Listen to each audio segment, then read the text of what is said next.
지난주 월요일부터 내년 6월 말까지 공매도를 전면 금지하겠다고 정부가 밝혔었는데 오늘은 또 여기에 더해서 근본적인 해결책이 나올 때까지 공매도를 무기한 중지하겠다는 대통령의 언급이 있었습니다.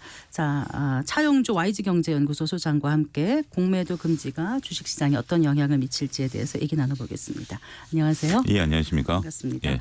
주식 하시는 분들은 공매도 다 알아 이렇게 하실 수 있겠지만 막상 또 공매도를 하는 분들이 많지 않을 수도 있거든요. 모르는 분들을 위해서 공매도가 뭔지 잠깐 간단하게 설명을 해주신다면요. 예, 공매도의 개념은 그렇습니다. 우리가 이제 주식이라는 것은 주식을 사가지고 파는 게 일반 개인 투자자들에게는 일상적인 얘기죠. 그렇죠. 네. 그런데 공매도는 주식을 팔고 주가가 떨어지면 다시 사서 그 차익을 얻는 것을 공매도라고 합니다. 네. 근데 공매도는 두 가지가 있습니다. 차입 공매도가 있고 무차입 공매도가 있습니다. 그러니까 네. 이제 공매도라는 것은 빌공짜를 쓰기 때문에 네. 우리가 주식을 없는 상태에서 주식을 파는 것을 네. 무차입 공매도라고 하고 네. 우리나라는 차입 공매도라는 걸 합니다. 무슨 얘기냐면 주식이 있는 걸 팔고 사는 것만 우리나라는 적용이 되거든요. 네. 그런데 예를 들어서 내가 삼성전자를 공매도를 하고 싶다라고 했을 때 삼성전자가 없으면 네. 차입 즉 빌려서 네. 공매도를 하고 네. 나중에 갚는 거 네. 이런 방식으로 운영이 되는 거거든요. 네.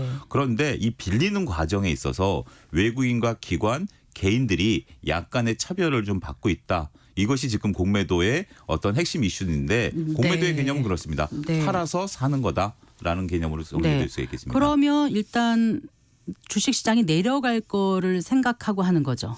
그렇습니다. 우리가 네. 이제 내려가는 것에 투자하는 것에 대해서 조금 반감이 있으시긴 한데 네. 채권 투자 같은 경우는 채권 가격이 내려가야 네. 그 수익이 나는 거거든요. 여계관계니까요. 예, 여계관계니까요. 그런 것처럼 우리가 이제 개인 투자자들 입장에서 보면 우리가 이제 네이키드라고 그래서 올라가는 쪽에만 투자를 하는 것에 익숙해져 있기 때문에 하락에 베팅하는 것은 조금 나쁜 쪽이 아니냐라는 건데 너무 위험한 거 아니냐. 그런 건데 이제 위험보다는 좀 개념이 약간 조금 다를 수도 있습니다. 근데 그런가요? 어찌됐든 올라가는 것도 어차피 리스크고 내려가는 것도 리스크죠. 근데 그렇죠. 리스크를 따지면 내려가는 게 더 크긴 합니다. 왜냐하면 하락에 베팅했는데 주가가 올라가게 되면 손실은 무한대이기 때문에 이론적인 손실 가격은.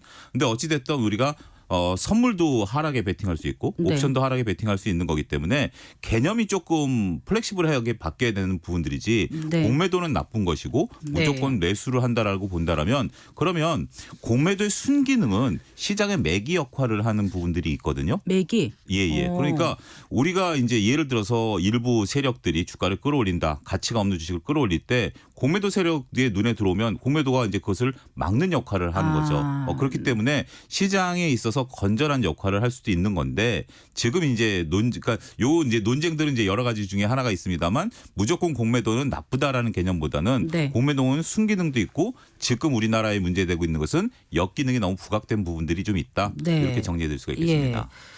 그래서 정부가 지난 월요일부터 이제 공매도 금지에 나서게 됐잖아요. 예. 그 배경 잠깐 더 설명을 해주신다면요. 그게 바로 이제 지금 이제 역기능 우리나라 이제 역기능이다라는 건데 기울어진 운동장이다라는 개념입니다. 외국인과 기관 같은 경우는 공매도를 하고 싶으면 네. 어느 정도 이제 충분히 가능합니다. 그러니까 이제 주식을 빌려주는 입장, 주식을 빌려준다라는 것은 예탁결제원에서 주식을 빌려주고 있고 증권사에서 주식을 빌려주고 있는데 그러니까 개인들에게는 요게 이제 개인도 빌릴 수는 있어요. 네. 그런데 막상 개인들이 빌리러 들어가면 절차도 굉장히 복잡하고 네. 수량도 굉장히 적습니다. 삼성전자를 공매도하러 들어가면 5주, 10주 이렇게 나와요. 네. 그게 실질적으로 불가능한 거죠. 하지만 외국인들은 자신들이 원하는 수량을 원하는 기간만큼 빌릴 수 있다라는 거죠.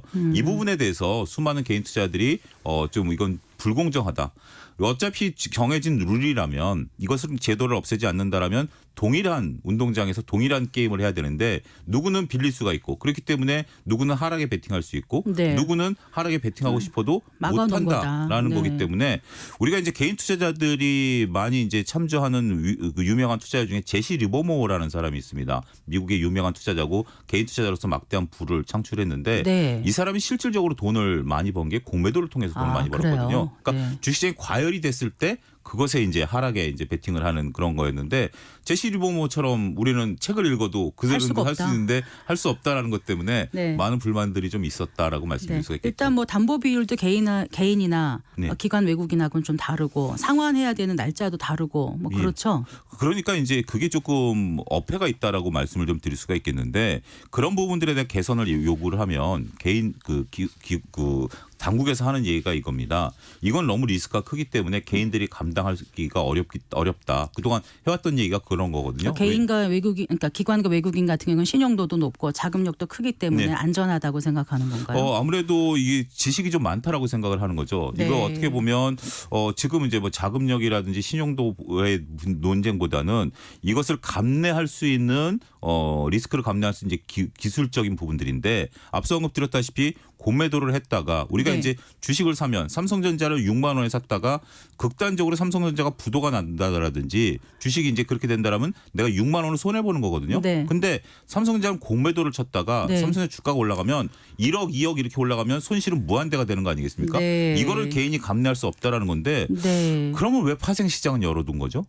파생은 이거보다 리스크가 더 크거든요. 네. 그런 부분들을 보면 조금 앞뒤가 안 맞는 말이다라고 저는 개인적으로 생각을 합니다만 네. 어찌됐든 차제에 이런 부분들까지 검토를 해서 기울어진 운동장에 대한 그러니까 이제 공매도 찬성론자와 공매도를 그 폐지론자가 있습니다만 네. 이들이 이제 그렇게 극단적인 시각들이 있는 가운데 있어서 공통점은 기울어진 운동장이 존재한다. 이게 공통점이기 때문에 그러니까, 네. 이것을 해소하는 데 정부가 이번에 나서지 않을까 싶습니다. 그러니까 우리는 차입 공매도가 원칙인데 예. 근데 무차입 공매도를 해가지고 불법으로 했던 게 발견이 됐던 거죠. 이거 지난주. 근데 이제 하기 엄밀히 전에. 따지면 무차입 공매도는 아니고요. 그 이제 시차가 좀 있는 거죠. 그러니까 공매도 할 당시에는 무차입이 맞습니다. 공매도 할 당시에는 무차입. 그러니까 이제 공매도 할 때 이제 수량 예를 들어서 공매도를 하는 그 이제 펀드 매니저가 A라는 주식을 빌린 다음에 주식을 이제 팔아야 되는데 네. 먼저 팔고 그 다음에 빌린 거죠. 네. 그러니까 이제 결과를 놓고 보면 이걸 하는 건데 순서를 바꿨다라든지 아니면 뭐 이런 것들에 대해서 그러니까 끝까지 무차입으로 남아 있지는 않습니다. 네. 요게 그런 건데 이런 부분들이 이제 적발이 지속적으로 되어 왔었던 점 그리고 그 적발이 돼도 별로 그렇게 크게 제재가 있거나 제재가 네. 있거나 그렇지는 않다 보니까 저는 개인적으로 그렇게 생각을 합니다. 왜 이런 불법이 저질러졌을까? 저는 그건 욕심 때문이다라고 생각을 합니다. 네. 돈을 빌리는데 시간이 걸리다 보니까 네. 제가 이제 증권회사에 있다 보면 가끔 과거에는 이렇게 시간에 쫓기다 보면 법을 어기는 경우가 있거든요. 그러니까 결국 이것도 근본적으로 제가 왜 그 금융당국이 불법이라고 정하고 그 펀드 매니저들이 이런 것을 저지르냐라고 본다라면 그들이 이런 부분들에 대한 빠르게 내가 주식을 팔고 싶은 욕심 이거 외에는 설명이 좀 안 이걸 되지 않을까 실시간으로 싶어요. 차단할 수 있는 그런 시스템은 아예 없나 보죠 지금. 그걸 못 만드는 게 불가능- 아이러니죠. 아 그런가요? 네. 어쨌거나 그래서 지난 6일에 그렇게 돼서 당일 엄청 올랐었죠. 그렇죠. 그러다가 또 그 다음 날은 또 많이 하락했어요.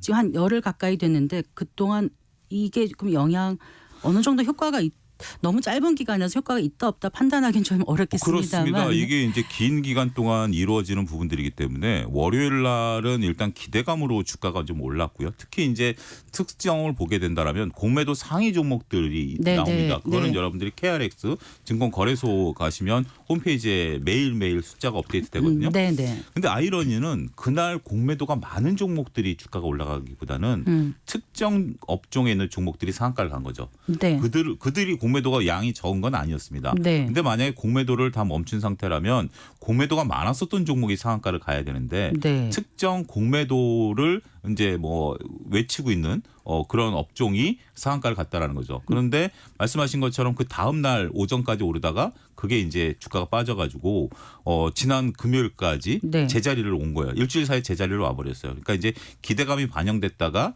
일단 된 거고 그렇기 때문에 이게 지금 공매도 효과로 인해서 근데 한 가지 오해가 뭐냐면 공매도를 금지했기 때문에 주가가 올라갈 것이다라고 보는 시각은 이해가 돼요. 근데 공매도 제도가 개선이 된 다음에 네. 과연 공매도가 안 나올 거냐라고 본다라면 지금 그 밸류에 대한 논쟁들이 많아지고 있는 상태이기 때문에 네. 개인들도 공매도가 가능하다라면 네. 이거는 오히려 호재라기보다는 악재일 수도 있다라는 측면도 우리가 고려해야 되지 않을까 싶습니다. 네.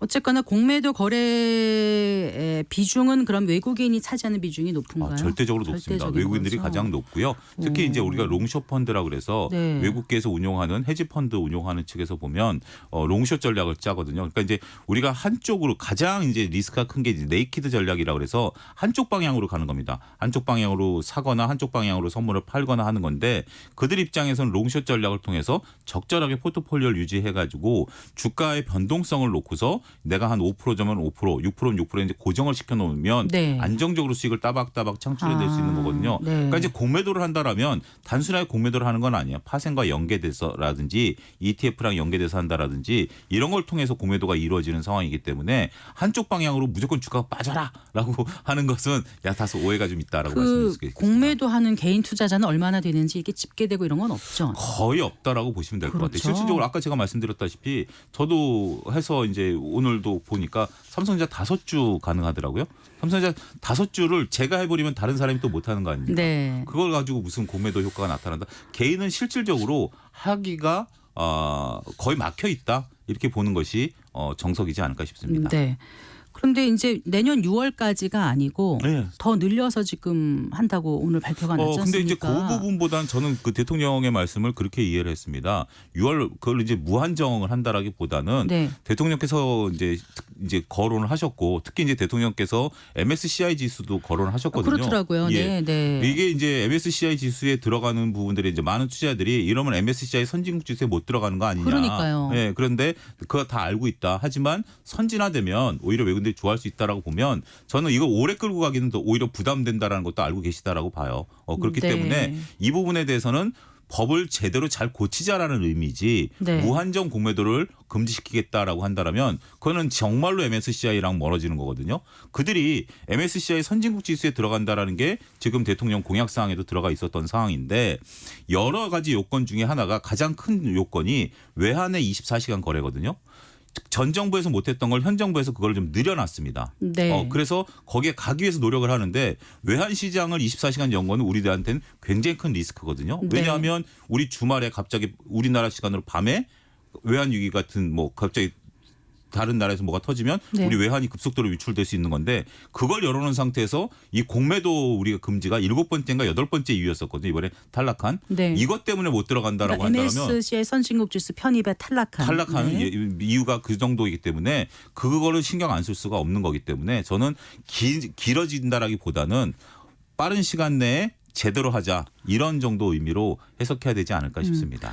그 역대 공매도 금지가 2008년 글로벌 금융위기하고 또 언제였죠? 2011년에 있었고요. 11년 유럽 재정위기. 예, 재정위기 때 있었고 그다음에 2020년에 있었습니다.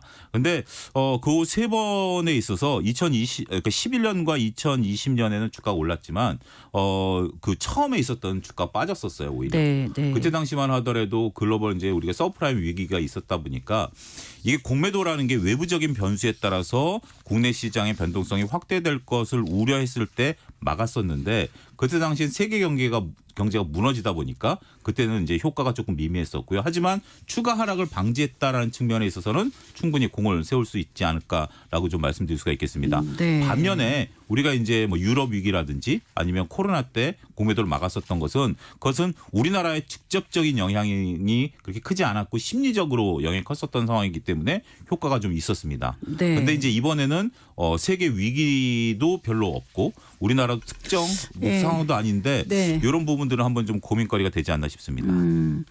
그런데 주식 시장에 있어서 제일 중요한 게 뭐예요? 보통 수급이라고 그러나요? 어떻습니까? 수급이 가장 우선하죠. 우리가 이제 그러니까 증시 격언 중에 여러 가지 이제 펀드멘탈이 근본이지만 네. 펀드멘탈 같은 경우는 중기적인 지표고요. 네. 가장 중요한 것은 수급인데 네. 일단 수급에 있어서 한 축인 공매도인데 네. 공매도가 실질적으로 전체 지금 우리나라에 현재 지금 남아 있는 공매도가 20조가 안 됩니다.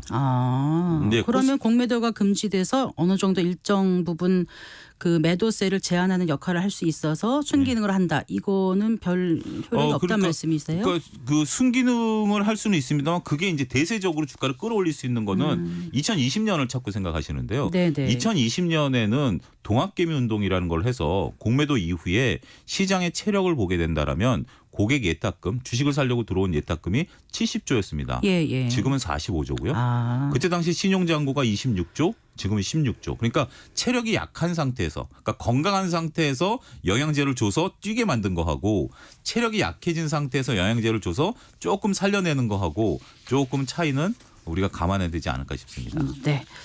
자, 그 다른 이슈도 잠깐 좀 살펴볼까요? 뭐 미국 재무부에서 7년 만에 우리나라를 환율 관찰 대상국에서 제외했다는 뉴스가 떴습니다. 이 얘기 잠깐 좀 해주신다면요. 원래 환율 그 관찰 대상국으로 이제 갈 수 있는 거가 지금 이제 우리가 이제 어떻게 보면 이제 거기서 이제 벗어난 거죠.